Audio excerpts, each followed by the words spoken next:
Okay now तो आज हम E CAT M D CAT 1 discuss करने जा रहे हैं, जिसके अंदर एवोगाड्रोस नंबर को जो है वो मैं डिस्कस करूँगा। तो इसका ताल्लुक़ आपका जो है वो फ़िज़िकल केमिस्ट्री से है, फर्स्ट ईयर की केमिस्ट्री से है। तो एवोगाड्रोस नंबर डिस्कस करेंगे, उसके कुछ एमसीक्यूज़ वगैरह को सॉल्व करेंगे। तो फर्स्ट ऑफ़ ऑल कि एवोगाड्रोस नंबर कहते किसने, यकीनन आपने इसको सुन रखा होगा।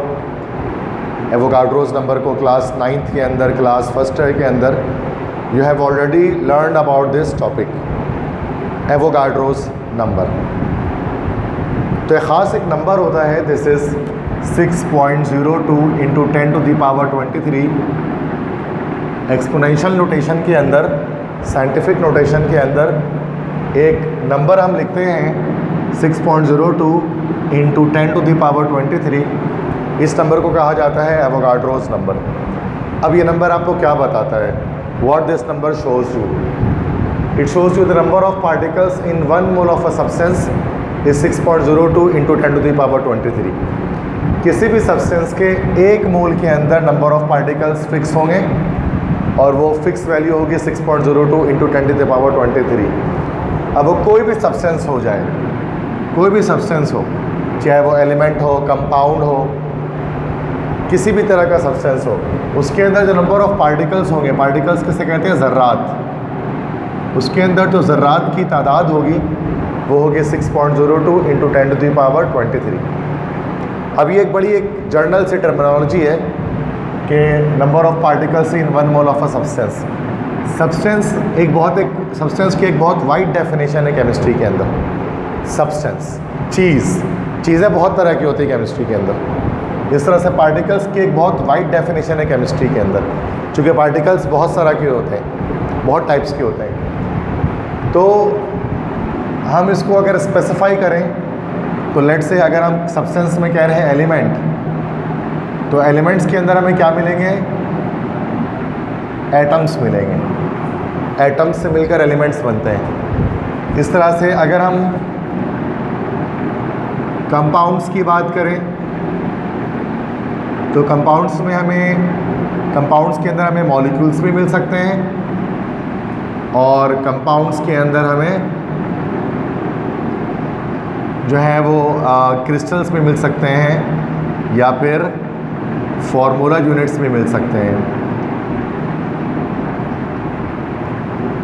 ठीक है। और अगर हम किसी चार्ज स्पीशीज की बात करें जिस पर पॉजिटिव या नेगेटिव चार्ज लगा हो, तो उस पर हमें क्या मिलेंगे भाई? उसके अंदर हमें आइंस मिल जाएंगे। तो एलिमेंट्स के अंदर एटम्स होते हैं। अगर एलिमेंट कहा जाए, एलिमेंट आप जानते हैं पीरियोडिक टेबल में टोटल 118 है, 118 एलिमेंट्स हैं। और एलिमेंट्स को शो किससे किया जाता है? अल्फ़ाबेट्स के थ्रू किया जाता है। Lithium, sodium, potassium, rubidium, caesium, francium, beryllium, magnesium, ये हमारे पास एलिमेंट्स हैं। तो अगर आपसे कहा जाए कि 1 मोल सोडियम है, उसके अंदर कितने पार्टिकल होंगे? तो 1 मोल सोडियम जब कहा जाए तो सोडियम एक्चुअली क्या है हमारे पास है? एक एलिमेंट है ना सोडियम। एलिमेंट क्या होता है? जो फर्दर और ज़्यादा सिंप्लीफाई ना हो सके, सिंपलेस्ट सब्सटेंस होता है हमारा एलिमेंट। तो सोडियम को आप और ज़्यादा सिंप्लीफाई नहीं कर सकते। अच्छा, बच्चे कहते नहीं सर हम कर सकते हैं। मैं बोलता हूँ ना Na सोडियम है, बोलते सर ये तो और सिंप्लीफाई हो सकता है। कैसे? सर देखिए तोड़ दिया उसको, N अलग हो गया, स्मॉल a अलग हो गया। तो ये तो बहुत ही ज़्यादा कह लो लेम कॉन्सेप्ट है जिस बच्चे का, वो ऐसा करेगा। Na पूरा सोडियम ही होता है और सोडियम एक प्योर सब्सटेंस, एक एलिमेंट है। अब बोलो सर उसको N और A में ब्रेक हो रहा है, तो N और A दोनों, एक कैपिटल एक स्मॉल है, तो वो कंप्लीट एक अल्फ़ाबेट है, कंप्लीट एक सिंबल है किसी एक एलिमेंट का। ठीक है। तो 1 मोल सोडियम की बात करें, 1 मोल सोडियम अगर लिया जाए, अच्छा 1 मोल सोडियम से क्या मुराद होगी? हमारे पास 23 ग्राम ऑफ सोडियम, क्योंकि मोल आप जानते हैं मोल बराबर होता है मास अपॉन मॉलिक्यूलर मास। तो 1 मोल सोडियम लिया जाए या 23 ग्राम सोडियम लिया जाए तो वो 6.02 × 10⁻23 एटम्स उसके अंदर मौजूद होंगे। बस समझ आ रही है? इतने एटम्स होंगे। तो एटम्स असल में क्या हो गए? इसके पार्टिकल्स हो गए। अच्छा, 1 मोल HCl लिया जाए, 1 मोल HCl लिया जाए तो HCl क्या एक एलिमेंट है? क्या ये एलिमेंट है HCl? नहीं। फिर क्या है? कंपाउंड है। Why it is a compound? Because it is a combination of elements. A compound is formed by the combination of two or more than two elements. तो ये हमारे पास दो एलिमेंट से मिलकर बना है, हाइड्रोजन और क्लोरीन से। इसका मतलब HCl एक कंपाउंड है। कंपाउंड के अंदर या तो मॉलिक्यूल्स होंगे या तो क्रिस्टल्स होंगे। तो एक हमारे पास कंपाउंड होता है जिसको हम लोग क्या कहते हैं, covalent compound. Covalent compound, covalent compound में क्या होता है, मॉलिक्यूल्स होते हैं। जैसे एक मोल अगर हम इस कोवेलेंट कंपाउंड का लेंगे और 1 मोल का मास कितना आ जाएगा, 35.5 + 1, दिस विल बी 36.5 ग्राम। तो अगर आप इस तरह कह लें 1 मोल HCl लें या 36.5 ग्राम HCl लें, तो उसके अंदर पार्टिकल्स कितने होंगे, 6.02 × 10⁻23, जो कि अभी हमने पढ़ा, एक मोल में पार्टिकल्स फिक्स होता है 6.02 × 10⁻23। अब वो क्या होंगे, क्या वो एटम्स होंगे? नहीं, वो एटम्स नहीं होंगे। अब चूँकि अब एलिमेंट नहीं है बल्कि पूरा कंपाउंड है। अब तो कंपाउंड है, या तो मॉलिक्यूल्स होंगे तो क्रिस्टल्स, तो इसके मॉलिक्यूल्स होंगे। चूँकि HCl एक कोवेलेंट कंपाउंड है। आपको कैसे पता कि HCl एक कोवेलेंट कंपाउंड है? How do you know? मतलब आप किस तरह से ये बात जान पाते हैं कि HCl हमारे पास एक कोवेलेंट कंपाउंड है? कैसे पता? क्या पता आयनिक कंपाउंड होता तो? आयनिक कंपाउंड भी तो हो सकता था ना। तो कोवेलेंट कंपाउंड कैसे है HCl? जानता है कोई? नहीं जानते? देखो, HCl इसलिए कोवेलेंट कंपाउंड है क्योंकि कोवेलेंट कंपाउंड की निशानी ये होती है कि उसमें मेटल नहीं होता। कोवेलेंट कंपाउंड की निशानी ये है कि नो मेटल, कि उसके अंदर कभी मेटल नहीं होगा। अगर मेटल नहीं है तो फिर कोवेलेंट कंपाउंड है। और ये कैसे पता कि मेटल नहीं होगा? तो मेटल आप जानते हैं, मेटल का जो सफिक्स होता है लास्ट में यम आता है। जितने भी मेटल होते हैं उनके लास्ट में यम आता है। जैसे beryllium, magnesium, calcium, strontium, barium, radium, है ना भाई। तो जितने भी मेटल्स होते हैं हमारे पास उनके नाम में यम आता है। तो हाइड्रोजन और क्लोरीन, क्या इनमें से कोई मेटल है? दोनों नॉन मेटल हैं, बिकॉज दोनों में से किसी एलिमेंट के लास्ट में यम नहीं आ रहा। तो उसका मतलब ये हो गया कि ये हमारे पास दो नॉन मेटल की मिलाप से बने। This is a covalent compound. और जब ये कोवेलेंट कंपाउंड है तो उसके अंदर क्या होंगे, मॉलिक्यूल्स होंगे, उसके अंदर क्रिस्टल्स नहीं होंगे। तो एक मोल इस HCl के अंदर इतने मॉलिक्यूल्स होंगे। बात समझ आ गई? इतने मॉलिक्यूल्स होंगे। अच्छा, अगर यही 1 मोल अगर आप NaCl ले लें, सोडियम क्लोराइड ले लें, नमक ले लें, तो NaCl क्या ये कोवेलेंट कंपाउंड है या आयनिक कंपाउंड है? आयनिक कंपाउंड है। कैसे पहचाना आयनिक कंपाउंड है? बिकॉज इसमें एक एलिमेंट आपको क्या मिल रहा है, सोडियम। यम आ रहा है आखिरी में। अगर इसके अंदर यम आ रहा है तो उसका मतलब क्या है, मेटल है। और मेटल है तो उसका मतलब आयनिक कंपाउंड है। और आयनिक कंपाउंड तो किस चीज़ से मिलकर बना होगा, मॉलिक्यूल से नहीं, फिर क्रिस्टल से या फार्मूला यूनिट से। ये 1-9 क्लास की बातें हैं, बहुत बेसिक पता होना चाहिए हर स्टूडेंट को। ये एप्टीट्यूड में आके ये पढ़ना बहुत लेम सा लगता है, लेकिन पता नहीं होता तो इसमें भी गलतियाँ करते हैं बच्चे, ठीक है। तो 1 मोल NaCl है, 1 मोल नमक है, तो सोडियम क्लोराइड तो आयनिक कंपाउंड है। तो इसका मतलब इसके अंदर हमारे पास इतने क्रिस्टल्स होंगे या फार्मूला यूनिट्स होंगे, ठीक है। 6.02 × 10⁻23 क्रिस्टल्स होंगे। बात समझ में आ गई? दोनों कंपाउंड्स हैं, बट एक कोवेलेंट है और एक आयोनिक है। 1 मोल Na+, अभी Na+ तो चार्ज स्पीशी आ गया, इसके अंदर क्या होंगे भाई, आइंस होंगे। तो 1 मोल Na+ के अंदर 6.02 × 10⁻23 आइंस हमारे पास होंगे। बात समझ में आ गई? अच्छा, इसी को अगर मैं आपसे जस्ट पूछूं कि अगर मैं ले लूं कैल्शियम, तो कैल्शियम के अंदर क्या होगा, एटम्स होंगे, मॉलिक्यूल्स होंगे, क्रिस्टल्स होंगे कि आइंस होंगे? क्या होंगे? एटम्स होंगे, because this is an element. Sulphur के अंदर क्या होंगे, एटम्स होंगे, मॉलिक्यूल्स होंगे, क्रिस्टल्स होंगे कि आइंस होंगे? ज़ोर से बोलें। एटम्स होंगे, बिकॉज ये भी हमारे पास एलिमेंट है। क्लोरीन के अंदर क्या होंगे, एटम्स होंगे। अच्छा, वाटर के अंदर क्या होंगे, H2O के अंदर एटम्स होंगे, मॉलिक्यूल्स होंगे, क्रिस्टल्स होंगे कि आइंस होंगे? मॉलिक्यूल्स होंगे, बिकॉज कोवेलेंट कंपाउंड है, मेटल कोई नहीं आ रहा इसके अंदर। ग्लूकोज के अंदर क्या होंगे, एटम्स होंगे, मॉलिक्यूल्स होंगे, क्या होंगे, क्रिस्टल्स होंगे, आइंस होंगे, क्या होंगे? मॉलिक्यूल्स होंगे, जिस समय मेटल कोई नहीं आ रहा। Cl2 के अंदर एटम्स होंगे, मॉलिक्यूल्स होंगे, क्रिस्टल्स होंगे कि आइंस होंगे? क्लोरीन के क्या होंगे? मॉलिक्यूल्स होंगे, एटम Cl के होंगे। जो Cl2 जुड़ गया, भले दो सेम एटम भी जुड़ जाते हैं तो मॉलिक्यूल बनता है होमोडायटोमिक मॉलिक्यूल, इसको हम कहते हैं। तो मॉलिक्यूल इसमें भी होंगे। अगर मैं KCl कह लूँ तो KCl के क्या होंगे? एटम्स, मॉलिक्यूल, क्रिस्टल्स के आइंस? क्रिस्टल्स होंगे, चूँकि K यहाँ पर पोटेशियम एक मेटल है, ठीक है। इस तरह से अगर मैं यहाँ पर लिखूँ CaCl2, इसके क्या होंगे? कैल्शियम क्लोराइड, क्रिस्टल्स ही होंगे। इस तरह से अगर मैं लिखूं NH4+, इसके क्या होंगे? इसके अंदर क्या होंगे? आयंस होंगे। तो ये सबसे पहले तो आपको ये चीज़ पता होनी चाहिए कि ये जो ऊपर मैंने लिखी ना डेफिनेशन एवोगाड्रोस नंबर की, एक बड़ी जनरल डेफिनेशन है कि the number of particles in 1 mole of a substance is इतना। तो पहली बात तो ये समझना होगा सब्सटेंस कितने तरह के होते हैं और उनके अंदर पार्टिकल्स अलग अलग तरह के होते हैं। तो 1 mole of element contain 6.02 × 10⁻23 atoms. 1 mole of a covalent compound contain 6.02 × 10⁻23 molecules. 1 mole of a ionic compound contain 6.02 × 10⁻23 crystals. 1 mole of ions contain 6.02 × 10⁻23 ions. ठीक है, ये जो नंबर है ना जितनी देर से हम देख रहे हैं, ये नंबर कहलाता है एवोगाड्रोस नंबर। और इसको किसके नाम पर रखा गया? एक साइंटिस्ट था जिसका नाम था एमेडियो एवोगाड्रो। इसने इस नंबर की कैलकुलेशन की थी, ये साइंटिस्ट हैं, और इसने बताया था कि इस नंबर के बारे में, इस नंबर का आइडिया पेश किया था। ये बहुत बड़ा नंबर है 6.02 × 10⁻23। इसको शॉर्ट में लिखने के लिए हम क्या लिख लेते हैं? Just NA, capital N capital A। A जो होता है वो सब स्क्रिप्ट में होता है, तो NA से शो किया जा सकता है एवोगाड्रोस नंबर को। बस मैं आगे यहाँ तक क्या बता रहा हूँ? तो किसी भी सब्सटेंस के 1 मोल में नंबर ऑफ पार्टिकल इतने हैं। 2 मोल में कितने होंगे? फिर सोडियम के 1 मोल में इतना एटम है, सोडियम के 2 मोल में कितने एटम होंगे भाई? Twice of this, multiply this whole number with 2। 3 मोल में कितने होंगे? Multiply with 3। 4 मोल में कितने होंगे? Multiply this number with 4। 50 moles में कितने होंगे? Multiply this number with 50।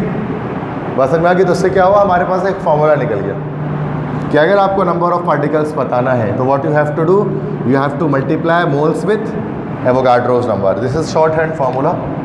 तो स्मॉल n किसको शो करता है हमारे पास? नंबर ऑफ मोल्स को। और कैपिटल N से क्या मुराद है? Number of particles. पार्टिकल्स बताने के लिए मोल से एवोगाड्रो नंबर को मल्टीप्लाई कर दो। अच्छा, अगर मोल के बजाय मास की मैंने, तो क्या किया जाएगा? मोल का फॉर्मूला ओपन कर दो। मोल किसके बराबर होता है? Mass upon molecular mass, atomic mass into n है। तो बात तो वही है, इस फॉर्मूले को ऐसे भी अरेंज कर सकते हैं। कभी कभार ऐसा होता है कि आपको मास मालूम करना होता है, नंबर ऑफ पार्टिकल दिया जाता है, तो इस फॉर्मूले को ऐसे अरेंज कर लेंगे। Mass equal to n into capital M upon n है। तो ये 3 तरह के फॉर्मूले हैं जो नॉर्मली एप्टीट्यूड लेवल पे अप्लाई हो रहे होते हैं एवोगाड्रोस नंबर के, जिसको आज हम सीखेंगे कैसे कैसे अप्लाई करना है। अच्छा, चूँकि कैलकुलेटर इस्तेमाल नहीं होता, तो कैलकुलेटर इस्तेमाल नहीं होता MD गेट के अंदर ख़ास तौर पे। और अगर नस्ट का टेस्ट देंगे तो जो स्टूडेंट नस्ट देने वाले हैं, नेट 3 देने वाले हैं, या जो स्टूडेंट MD गेट देने वाले हैं 2022 में, तो उनको पता होता है कि इन दोनों टेस्ट के अंदर जो है वो नो कैलकुलेटर इस्तेमाल नहीं किया जाता। ठीक है, वैसे NED के एडमिशन्स का कल मैंने शेयर किया था, स्टूडेंट्स हैं इंजीनियरिंग वाले, तो वो आ चुके हैं। आज से स्टार्ट होंगे एडमिशन, 15 अगस्त तक चलेंगे, तो थोड़ा लेट भी करा सकते हो, कैसा मसला नहीं है, जो NED में एडमिशन लेना चाहते हैं। तो नस्ट और MD के 2022 इसमें कैलकुलेटर अलाउ नहीं होता, ये आप सब जानते हैं। इसके लिए बिना कैलकुलेटर के, देखो न्यूमेरिकल को मुश्किल नहीं है करना, बहुत आसान है। आप इससे फिज़िक्स में और सेकेंड ईयर और बाकी क्लासेस में इससे मुश्किल न्यूमेरिकल्स कर रहे होते हैं, ये बहुत आसान है। बट कैलकुलेटर के नहीं होने की वजह से क्या होता है, हमें यहाँ पर मसला होता है इन दोनों टेस्ट के अंदर। तो कुछ चीज़ें आपको याद रखनी है। एवोगाड्रोस नंबर की जो है ना वो डिफरेंट फ्रैक्शंस आपको याद करने हैं। जैसे NA हमारे पास हो गया, दिस इज 6.02 × 10⁻23। इसी का हाफ कितना हो जाएगा? 0.5 NA। इसी का हाफ कितना हो जाएगा? इस नंबर को 2 से डिवाइड कर दें। दिस इज 3.01 × 10⁻23, ये कर लेंगे इसे। इसी का डबल कितना हो जाएगा Na का 2Na, दिस इज़ 1.204 इंटू 10 की पावर 24, ये याद कर लें। इसी का थ्राइस कितना हो जाएगा 3Na, तो 1.806 इंटू 10 की पावर 24। इसी का 4 टाइम्स कितना हो जाएगा 4Na, दिस इज़ 2.408 इंटू 10 की पावर। ये आपको याद होना चाहिए, ये कैलकुलेटर नहीं आएगा तो इसका मतलब आपको इतने फ्रैक्शंस याद होने चाहिए। इतना मुश्किल नहीं है, this you have to remember. इसके अलावा डिफरेंट फ्रैक्शंस याद कर लें, जैसे 1 तो 1 है, हाफ जो होता है वो किसके बराबर होता है 0.5 के, और 1/4 किसके बराबर होता है 0.125 के, 1/3 किसके बराबर होता है 0.333 के। ठीक है, तो वेरियस फ्रैक्शंस याद रख लें। 3/4 किसके बराबर होता है 0.667 के। ये डिफरेंट फ्रैक्शंस हैं, ये आप इसको याद कर लें, ये आपके काम आएंगे ये भी। ठीक है, अच्छा इसके बाद कुछ 2 के मल्टीपल्स याद करने पड़ेंगे आपको। Multiples of 2 you need to remember, जैसे कि 2 है, 2 का डबल 4 हो गया, 4 का डबल 8 हो गया, 8 का डबल 16 हो गया, 16 का डबल 32 हो गया, 32 का डबल 64 हो गया, 64 का डबल 128 हो गया, 128 का डबल 256 हो गया, 256 का डबल 512 हो गया, 512 का डबल 1024 हो गया, 1024 का डबल 2048 हो गया। 2048 को 2 से मल्टीप्लाई करेंगे, दिस इज़ 4096, 4096 को 2 से मल्टीप्लाई करेंगे, दिस इज़ 8192, 8192 को 2 से मल्टीप्लाई करेंगे 16384। ये आप 2 के मल्टीपल्स याद रखें इन सबको। यस, 1/4 कितना होगा 0.25, ओके ओके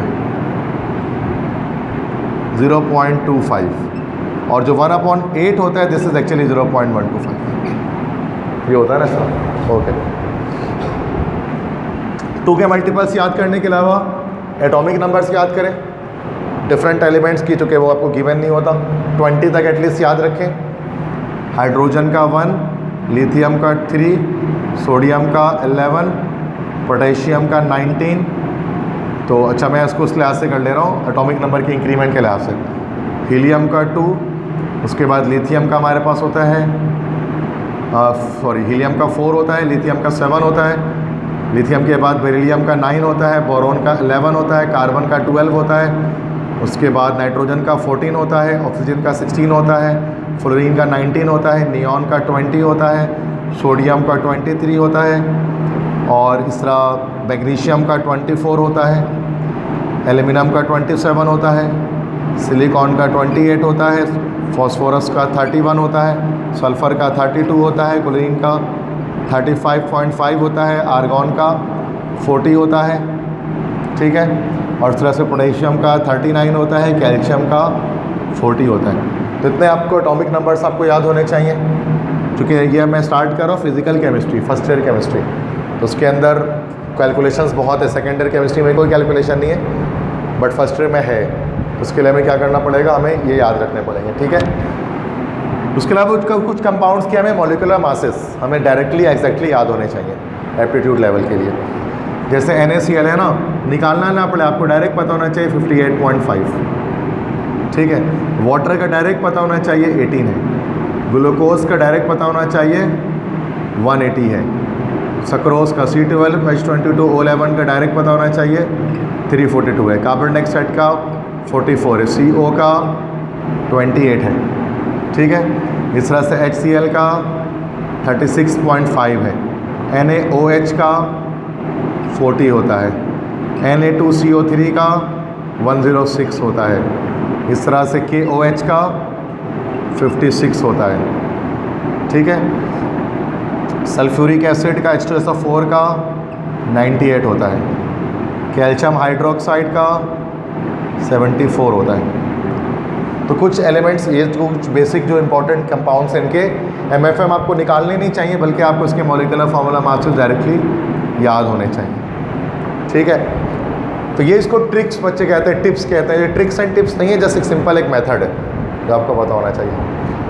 तो अभी मैंने आपको क्या बताया कि नंबर ऑफ़ पार्टिकल्स बराबर होते हैं मोल इंटू Na के। ये 3 फॉर्मूले मैंने आपको बता दिए, एवोगाड्रोस नंबर में जो यूज़ होंगे हमारे पास। ठीक है, डायरेक्टली अगर अब मैं कहूँ 1 मोल सोडियम है, उसमें नंबर ऑफ पार्टिकल्स कितने होंगे, नंबर ऑफ एटम्स कितने होंगे? 6.02 पावर 23। हाफ मोल सोडियम में कितने होंगे? 0.5 मोल्स ऑफ सोडियम, 3.01 इंटू 10 की पावर 23। 2 मोल्स ऑफ सोडियम में कितने होंगे? दिस वन 3 मोल्स में इतने, 4 मोल्स में इतने। बेसिक है, सिंपल है, देख लिया आपने। अच्छा, इसी तरह से अगर मेरे को 1 मोल कार्बन डाइऑक्साइड है, मॉलिक्यूल्स कितने होंगे? इतने ही होंगे। हाफ मोल में इतने, 2 में इतने, 3 में इतने, 4 में इतने। क्योंकि मोल कॉन्सेप्ट आएगा तो उससे कोई फ़र्क नहीं पड़ता है कि आखिरकार मोल एटम है क्रिस्टल है, हम मोल्स को देखते हुए बस फैसला कर देते हैं, उसको एन से मल्टीप्लाई कर देते हैं तो हमें पता लगना शुरू हो जाता है। अच्छा, ऐसा भी हो सकता है कि हमें मास में गिवन कर दिया जाए, कहा जाए 46 ग्राम ऑफ सोडियम में बताएं कितने नंबर ऑफ पार्टिकल्स होते हैं। 46 ग्राम ऑफ सोडियम, तो अब 46 ग्राम ऑफ सोडियम देखिए, सोडियम का एटॉमिक मास कितना होता है? 23। अब सोडियम का एटॉमिक मास 23 होता है, तो 1 मोल है, 46 इसका डबल हो गया तो 2 मोल्स हो गए। तो 2 मोल्स सोडियम में मतलब कितने नंबर ऑफ पार्टिकल हो गए? इतने हो गए। बात समझ आ गई? मतलब वर्बली ये सारा जहन में हो रहा है, कोई पेन नहीं उठाना, डायरेक्टली दिमाग में आप सॉल्व कर सकते हैं ओवरऑल।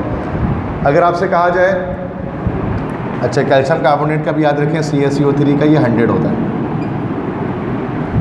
अगर आपसे कहा जाए 22 ग्राम कार्बन डाइऑक्साइड है, 22 ग्राम कार्बन डाइऑक्साइड में बताइए नंबर ऑफ मॉलिक्यूल्स कितने होंगे? तो सबसे पहले क्या देखना है कि 22 ग्राम कार्बन डाइऑक्साइड में मोल्स कितने होंगे। तो 1 मोल कार्बन डाइऑक्साइड का मास कितना होना चाहिए? जितना उसका मॉलिक्यूलर मास है, दैट इज 44।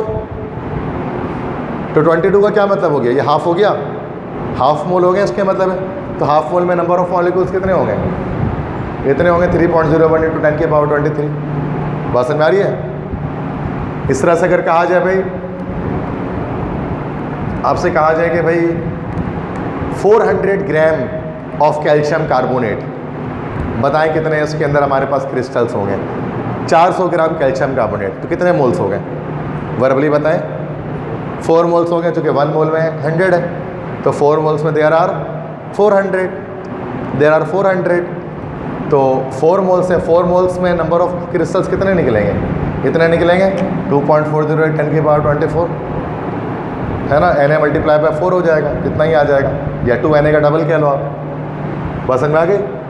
ये आप इसको वर्बली इस तरह से आप इसको सॉल्व कर सकते हैं, चाहे वो मोल की टर्म में दिया जाए, चाहे मास की टर्म में दिया जाए। तो एप्टीट्यूड लेवल पे जब भी देते हैं ना, तो इस तरह के फ्रैक्शंस की सूरत में आ रहे होते हैं, तो इतने कोई ख़ास इससे मुश्किल नहीं होता, इजीली आप इसको कर पाते हैं। ठीक है, अब लाइक अच्छा 10Na का भी याद रख लो बच्चों। 10Na कितना हो जाएगा? इसको 2 से मल्टीप्लाई कर दो, 10 से सॉरी कर दो, पावर 1 बढ़ जाएगा। दिस इज 6.02 इंटू 10 की पावर 24। ठीक है,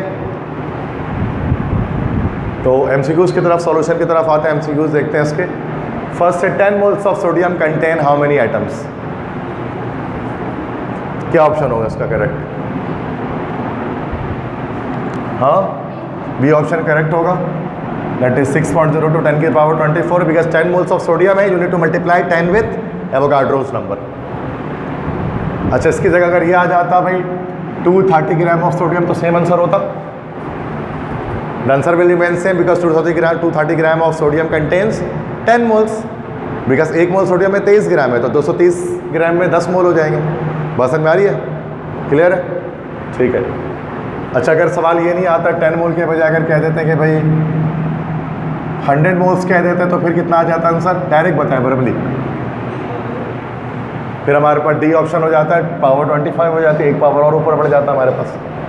ठीक है, तो ये इजीली हम फॉर्मूले को आगे पीछे कर सकते हैं, मतलब वैल्यूज़ को। तो फर्स्ट MCQs हो गया, समझ में आया सबको? फर्स्ट MCQs इस फर्स्ट फॉर्मूले से बनाइए। ठीक है, सॉल्व नहीं करना, डेटा गिवन सॉल्यूशन ये सब नहीं करना, ये एप्टीट्यूड में ये सब नहीं होता, बट टिक करना होता है करेक्ट आंसर में, और कुछ नहीं करना होता। 0.5 moles of NaCl contains how many crystals? 0.5 moles of sodium में क्रिस्टल्स कितने होंगे? How many crystals will be there? What? D option will be the correct one.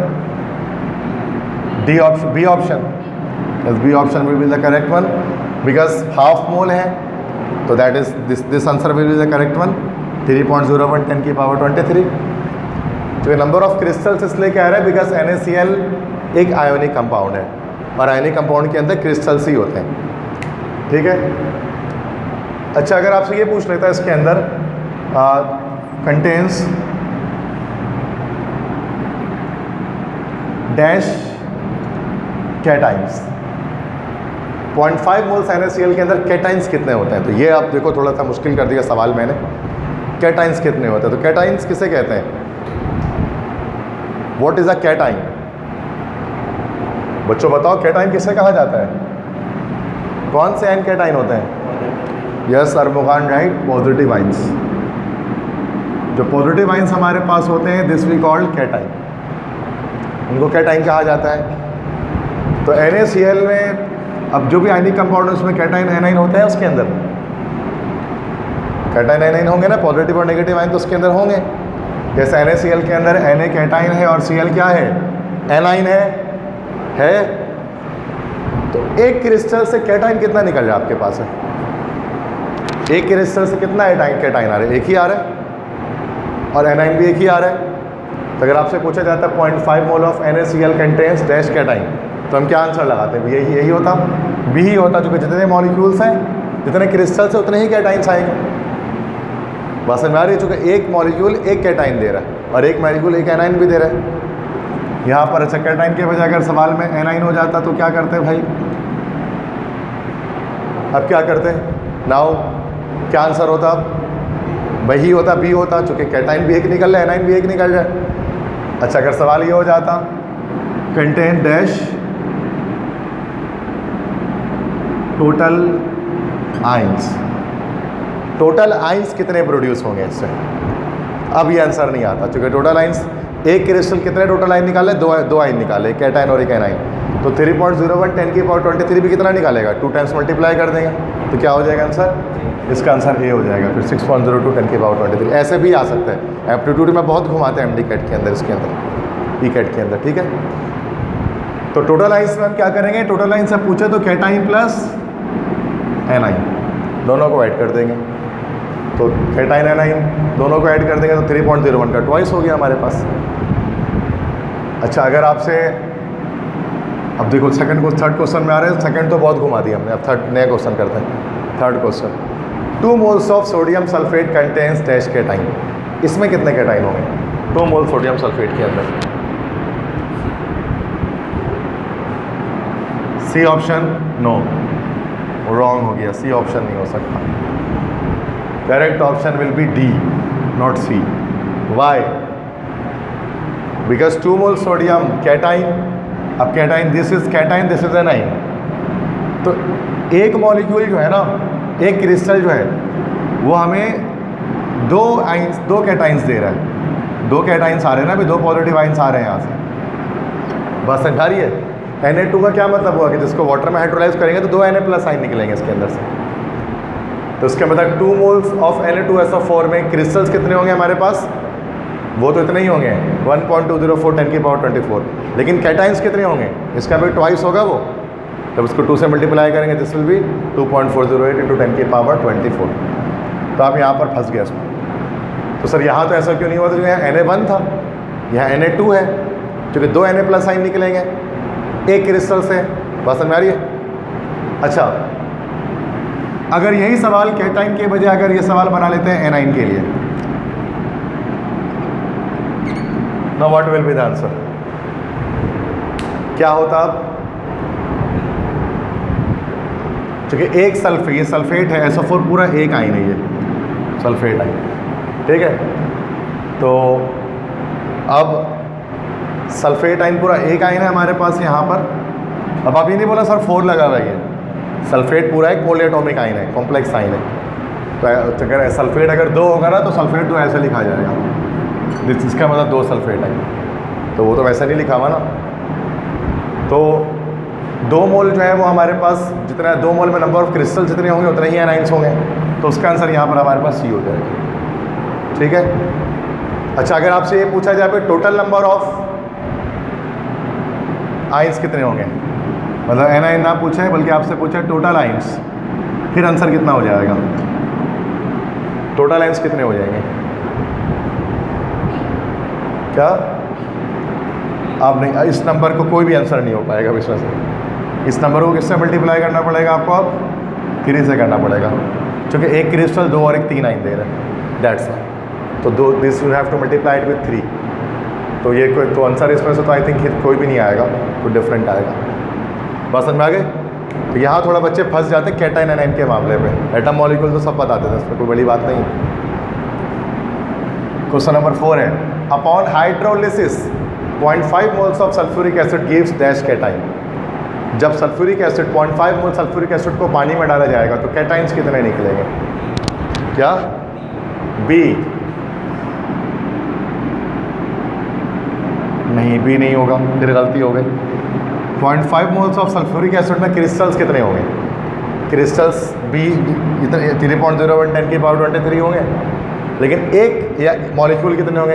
एक मॉलिक्यूल कितना H प्लस निकाल रहा है? एक मॉलिक्यूल कितना H प्लस निकाल सकेगा?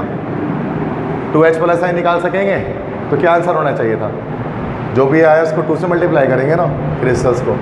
दिस विल बी ए 6.02 10 की पावर 23। तो सबसे पहले आप क्या करो, जब आपको कैटाइन एनाइन निकालना हो ना, तो आप क्रिस्टल्स पहले निकालें फिर मल्टीप्लाई करें जितने आइंस प्रोड्यूस हो रहे हैं।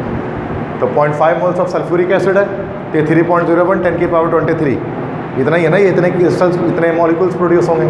उसको हमने 2 से मल्टीप्लाई कर दिया तो दोबारा यही आके 6.02 पावर 23 में। अच्छा, अगर यहाँ कैटाइन के बजाय सवाल एनाइन होता तो फिर क्या आंसर होता? एनाइन कर लेते तो क्या आंसर होता? अब बी हो जाता, चूँकि जितना क्रिस्टल है उतना ही हमारे पास एनाइन निकलेगा, 1 ही निकल रहा है। अच्छा, अगर टोटल आइंस पूछा जाता, टोटल आइंस तो क्या करते हैं? इसको किससे मल्टीप्लाई कर देते हैं? 2 और 1 3 से मल्टीप्लाई कर देते हैं, टोटल आइंस भी आ जाते हैं हमारे पास। बात समझ में आ गई? अच्छा, एसिड चेंज कर सकते हैं, ज़रूरी नहीं है कि सल्फ्यूरिक एसिड हो, आप यहाँ पर H3PO4 भी ले सकते हैं।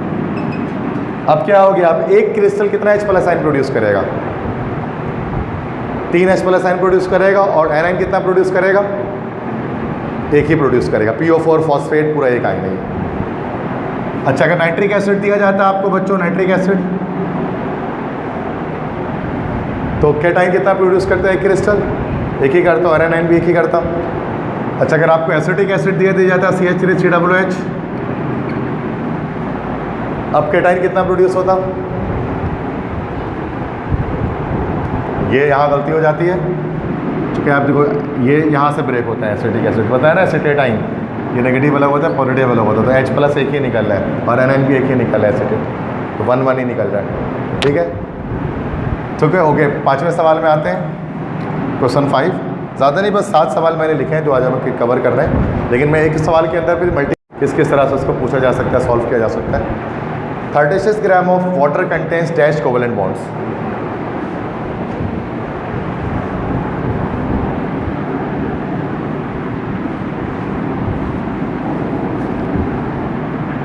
ग्राम ऑफ वाटर में कोवेलेंट बॉन्ड्स की तादाद कितनी होगी? सबसे पहले तो 36, अब देखो यहाँ कोवेलेंट बॉन्ड पूछ लिया तो बिल्कुल ही अलग पूछ लिया, तो सर ये तो बड़े डिफरेंट चीज़ हो गई सर, ये हमने तो मॉलिक्यूल एटम ये सब देखा है। क्योंकि आयनिक कंपाउंड से तो उसके लिहाज से तो आपको फंसाने के लिए कैटाइन एनाइन में घुमा देते हैं कि आयनिक कंपाउंड जो होते हैं ना, आयनिक कंपाउंड जो होते हैं, जो इसमें क्रिस्टल्स होते हैं, वो उसमें आपको कैटाइन एनाइन में फंसा देते हैं। कैटाइन बताइए, एनाइन बताइए, टोटल नंबर ऑफ आइन बताइए। लेकिन कोवेलेंट कंपाउंड्स तो आप जानते हैं, कोवेलेंट कंपाउंड्स के अंदर कैटाइन एनाइन नहीं होते हैं, उसमें आइंस बनते ही नहीं है कोवेलेंट कंपाउंड्स के अंदर, वो तो म्यूचुअल शेयरिंग ऑफ इलेक्ट्रॉन से बनता है। तो उसके अंदर आपको ना नंबर ऑफ बॉन्ड्स की सूरत में फंसा देते हैं, नंबर ऑफ बॉन्ड दे देते हैं आपको, बताइए बॉन्ड्स कितने होंगे। अब वाटर की बात कर लो, H2O की बात कर लो, H2O का स्ट्रक्चर बनाना आता है आपको, ऑक्टेट कंप्लीट करके ऐसे ही बनता है,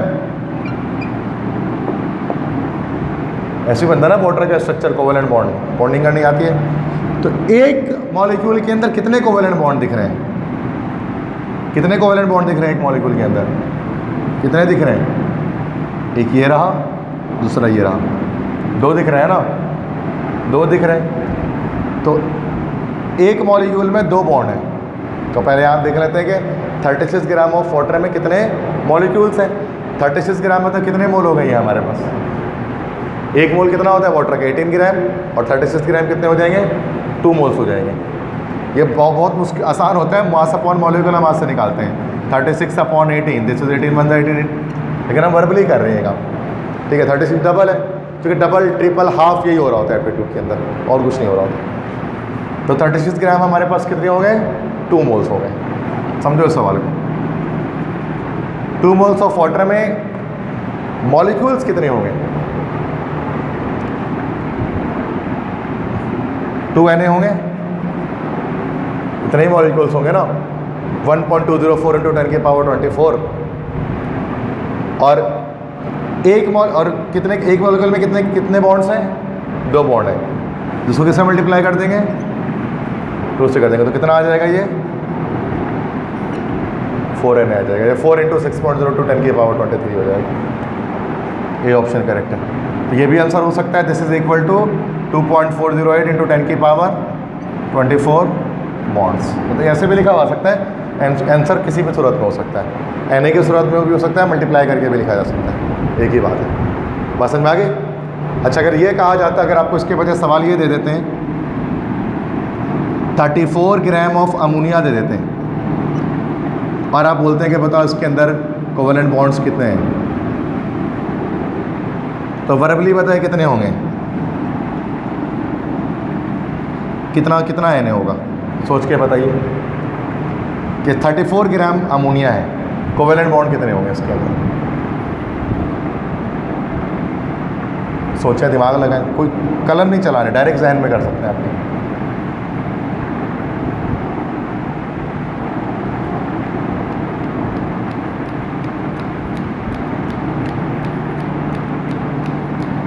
कितना Na होगा?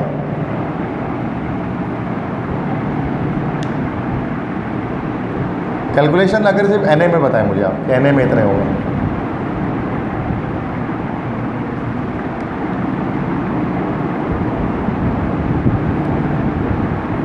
नहीं बता सकते?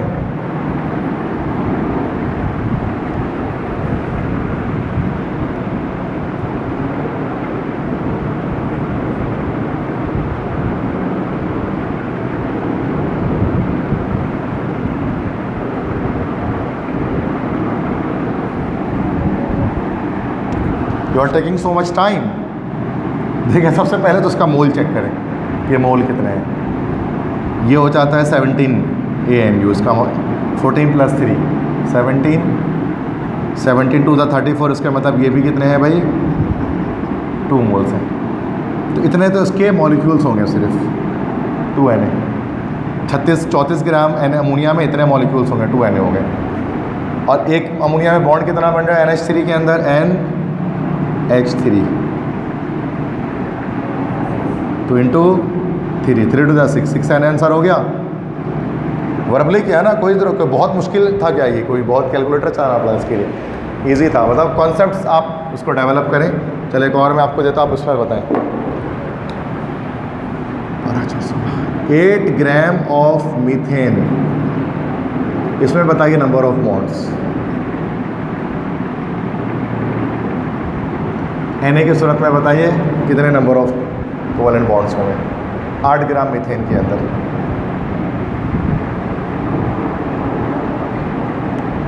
How many covalent bonds will be there?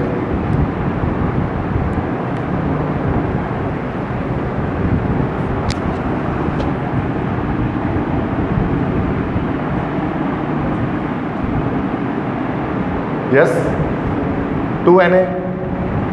कार्बोखान ने कहा 2 Na, चेक करते हैं, पहले मोल निकालते हैं।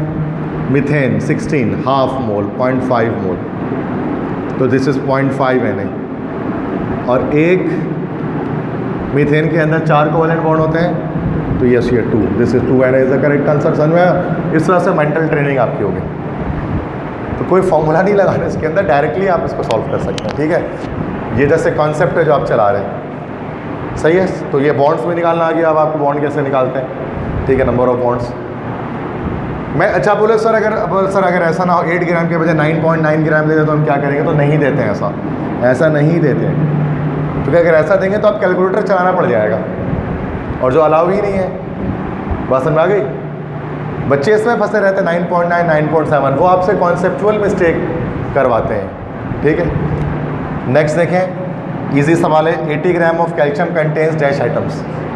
80 ग्राम कैल्शियम में कितने आइटम हो गए? 80 ग्राम कैल्शियम आइटम, सिंपल, बहुत इजी। कैल्शियम का एटॉमिक मास होता है 40, यस, सी ऑप्शन करेक्ट हो जाएगा। 2 Na हो जाएगा ना ये। 40 ग्राम 1 मोल होता है, 80 ग्राम 2 मोल हो गया। 2 × 6.02 1.204, ठीक है जी।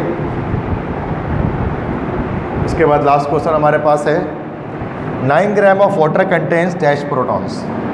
9 ग्राम वाटर के अंदर नंबर ऑफ प्रोटॉन्स कितने होंगे?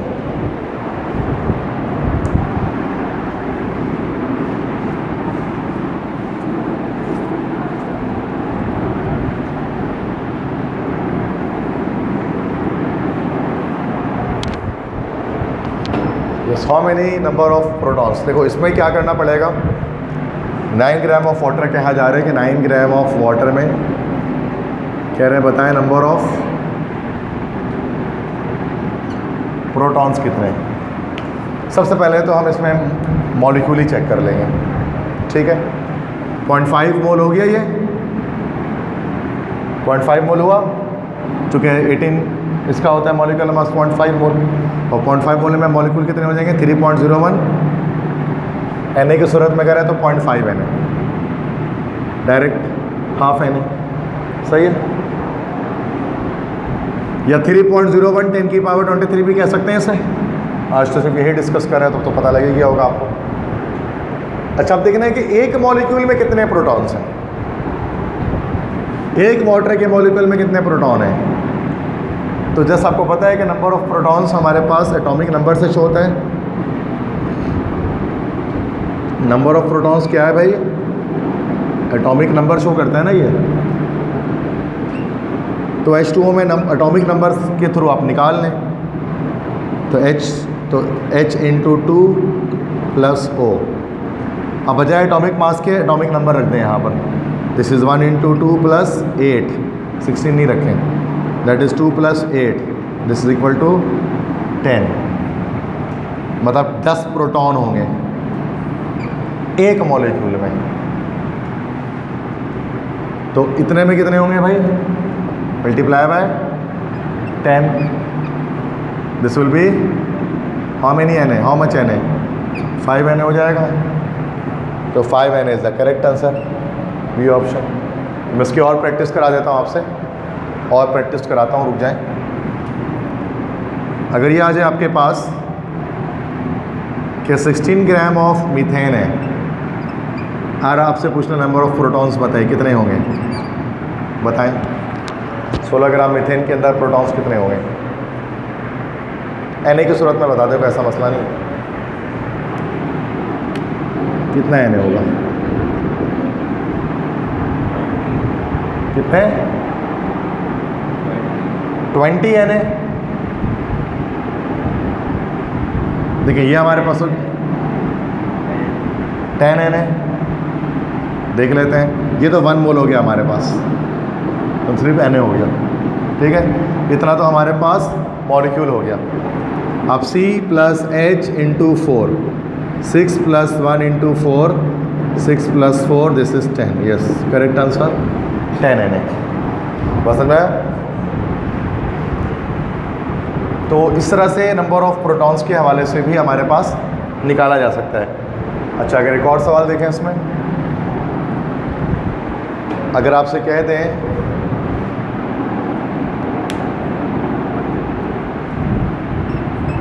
$49 ग्राम ऑफ सल्फ्यूरिक एसिड आपको दे दिया जाए और कहा जाए बताएं कितने इलेक्ट्रॉन्स हैं, तो बता सकते हैं इलेक्ट्रॉन्स कितने होंगे 49 ग्राम सल्फ्यूरिक एसिड में? भाई याद रखो बच्चों, जितने इलेक्ट्रॉन होते हैं उतने ही हमारे पास प्रोटॉन्स होते हैं। बात तो वही है, इलेक्ट्रॉन प्रोटॉन बराबर होता है। कितना निकल जाएगा इसका Na में बताएं?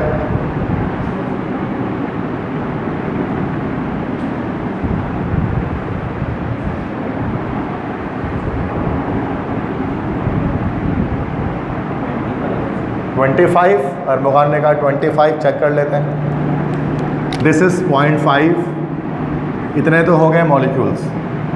अब ये हो जाएगा 2 प्लस सल्फ़र का होता है 16 प्लस एक ऑक्सीजन का होता है 8 4 ज़ा 32 32 प्लस 16 प्लस 2 34 और 16 6 4 10 3 4 और 1 5 50 into 50 yes this will B 25 N। ठीक है, गुड, वेल डन। इस तरह से इलेक्ट्रॉन्स निकल सकते हैं। सही है, मतलब मुश्किल से मुश्किल सवाल भी कर सकते हैं, तरीका सेम पैटर्न फॉलो होगा। कैलकुलेटर किसी में नहीं चाहिए, जबकि हम सिर्फ न्यूमेरिकल ही कर रहे हैं, बट कैलकुलेटर किसी में नहीं चाहिए। ये सब में कॉन्सेप्ट अप्लाई हो रहे हैं।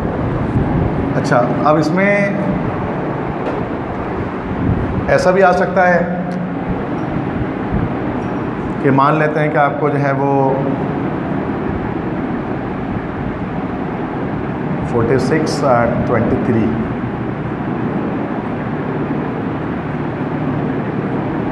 46 ग्राम ऑफ सोडियम दे दिया जाए और कहा जाए बताइए इसमें न्यूट्रॉन्स कितने हैं। क्या ये बता सकता है कोई? ये कोई बताए 46 ग्राम ऑफ सोडियम में कितने न्यूट्रॉन्स होंगे? Total number of neutrons.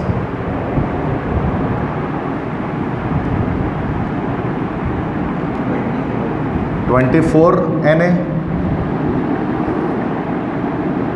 देखते हैं, ये हमारे पास हो गया 2 मोल, मतलब 2Na इतने तो एटम्स होंगे, इतने तो एटम्स ही हो गए। अब एक एटम में कितने न्यूट्रॉन होते हैं? तो न्यूट्रॉन निकालने का फॉर्मूला क्या है? A minus Z. ये फॉर्मूला है mass number minus atomic number. जो मास नंबर होता है उससे माइनस कर देते हैं किसको भाई? एटॉमिक नंबर को। तो क्या आ जाता है हमारे पास? न्यूट्रॉन्स आ जाते हैं। ये होता है 23 और ये होता है 11। तो न्यूट्रॉन तो कितने न्यूट्रॉन होते हैं नाइट्रोजन सोडियम में? एक में 12 न्यूट्रॉन होते हैं, तो इंटू 12। क्या बताया था सर? 24 बताया था। यस, वेल डन भाई, 24 N। समझ में आया? तो न्यूट्रॉन्स की सूरत में बस आपको इस तरह से करना पड़ता है कि आपको न्यूट्रॉन्स चूँकि एटॉमिक नंबर के बराबर नहीं होते हैं, वो mass number minus atomic number इस तरह से होते हैं। ठीक है, इसी तरह का एक और सवाल देखें। 400 ग्राम ऑफ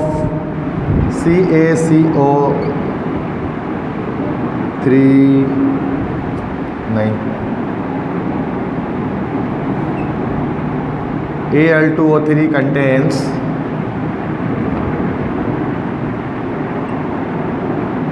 Al2O3 भी नहीं लूँ मैं, बल्कि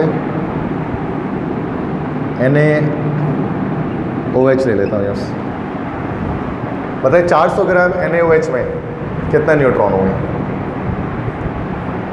बेसिक है, कोई किताब से नहीं बना रहा सवाल, अपने जहन से बना रहा हूँ, आप सब कर सकते हैं। सोचें, उस सवाल का आंसर सोचें, जहन में, दिमाग में सोचना है, पर कलम नहीं उठाना है। कलम उठाए बिना आंसर देना है। वैसे भी रोज़ा रमज़ान में कलम चलता नहीं है, दिमाग तो फिर भी चल जाता है। बताएं। NaOH का मॉलिक्यूलर मास 40 होता है, 210 Na। ये कह रहे हो आप? देखते हैं, ये रमवान ने आंसर बताया है, इसको चेक कर लेते हैं। तो ये हमारे पास हो गया 10 Na हो गया, ये 10 हो गया ना, 10 मोल्स हो गए। तो नंबर ऑफ क्रिस्टल्स उतने हो गए। अब नंबर ऑफ न्यूट्रॉन्स कितने हैं? तो मल्टीप्लाई किससे करना पड़ेगा? देखते हैं एक क्रिस्टल में कितने न्यूट्रॉन निकल रहे हैं, एक NaOH में कितने न्यूट्रॉन निकल रहे हैं। दिस इज, इसका हो गया हमारे पास 12, कुछ ऊपर निकाला था। ऑक्सीजन का हमारे पास होता है 8, 16 माइनस 8, और हाइड्रोजन का होता है 0। तो 12 and 8 कितने हो गए? 12 और 8 20। तुमने इसका 1 रख दिया शायद। हाँ, हाइड्रोजन में 0 न्यूट्रॉन होते हैं, क्योंकि 1 - 1 = 0। तो दिस विल बी 20, और ये हमारा 2200 Na हो जाए। ये गलत आंसर होगा, यहाँ तुमने गलती कर दी 0। ठीक है, तो थोड़ा कॉम्प्लेक्स था, इतना बहुत ज़्यादा कॉम्प्लेक्स कर रहा हूँ मैं, जो कि न्यूट्रॉन्स तक पूछ रहा हूँ। वरना देखें शुरू के सवाल कितने आसान होते हैं, नंबर ऑफ एटम्स बताइए। बट ज़रूरी नहीं है कि ऐसा आ जाए, हर तरह के आ सकते हैं। तभी तो देखो ना, MD कैट वगैरह ECAT में जो नंबर होते हैं 210, मतलब फुल मार्क्स नहीं आते ना, 210 नंबर का एप्टीट्यूड हो रहा है, तो आपको क्या लगता है आप 210 ले आओगे? नामुमकिन है। 200 भी अगर आप 205 भी ले आओगे ना 210 में से, आप पाकिस्तान का टॉपर हो जाओगे। और अगर आप 201 ले आओगे ना 210 में से, आप पूरे सिंध के टॉपर हो जाओगे। अगर 190 भी सही कर लोगे ना 210 में से, 195, 194, तो आप कराची के टॉपर हो जाओगे। तो 10-10 देखो कितने 15 MCQ गलत हो रहे हैं कराची के टॉपर के भी। तो आपको क्या लगता है, आप सारे सही करके आ जाओगे? जब टॉपर नहीं कर सकता सारे, तो आप किस खेत की मूली हैं? सिंपल सी बात है, गलती होगी, क्योंकि इस तरह के सवाल जब आएंगे ना तो आप फिर फंसोगे। सही है, तो हर तरह के क्वेश्चंस आपको क्या करना है, सॉल्व करना है। तो ये 46 ग्राम ऑफ सोडियम के अंदर इतने हमारे पास न्यूट्रॉन्स होंगे। ठीक है, तो ये एवोगाड्रोस नंबर के हवाले से हमने यहाँ पर देखा, मुख्तलिफ चीज़ों को समझा। बात समझ में आ गई, सारी क्लियर हो गई? तो थोड़ा सा रिव्यू पेश कर देता हूँ। एवोगाड्रोस नंबर क्या कहता है हमसे? एवोगाड्रोस नंबर कहता है कि किसी भी सब्सटेंस के 1 मोल के अंदर नंबर ऑफ पार्टिकल्स हमारे पास फिक्स होते हैं। किसी भी सब्सटेंस के 1 मोल में नंबर ऑफ पार्टिकल्स फिक्स हैं। 1 मोल सोडियम के अंदर 6.02 × 10⁻23 एटम्स हैं। 1 मोल NaCl के अंदर 6.02 × 10⁻23 क्रिस्टल्स हैं। 1 मोल HCl के अंदर 6.02 × 10⁻23 मॉलिक्यूल्स हैं। ये एक बेसिक बात है, लेकिन इस बेसिक बात से हम डिटेल में जा सकते हैं कि अब हम ये भी देख सकते हैं कि किसमें कैटाइन कितने हैं, किसमें एनाइन कितने हैं, किसमें कोवेलेंट बॉन्ड कितने हैं, किसमें टोटल नंबर ऑफ आयंस कितने हैं, इलेक्ट्रॉन्स कितने हैं, प्रोटॉन्स कितने हैं, न्यूट्रॉन्स कितने हैं। ये सब चीज़ें भी आगे जाकर हम इसके अंदर देख सकते हैं, हम इसको अलग अलग तरह से घुमा सकते हैं। ठीक है, तो ये मैंने डिटेल लेक्चर आपके सामने डिस्कस किया आज about Avogadro's number, Avogadro's number के बारे में, जो एक साइंटिस्ट एमेडियो एवोगाड्रो ने पेश किया था। ठीक है, और बहुत बेसिक कॉन्सेप्ट है एवोगाड्रो नंबर, और 100% इसके MCQs ECAT MDCAT दोनों में अपीयर होते हैं। ठीक है, तो आपको इसके सही तरह से इसकी प्रैक्टिस करनी है, सही तरह से इसको समझना है। कुछ सवाल कुछ पूछना है? Anything you want to ask in this class?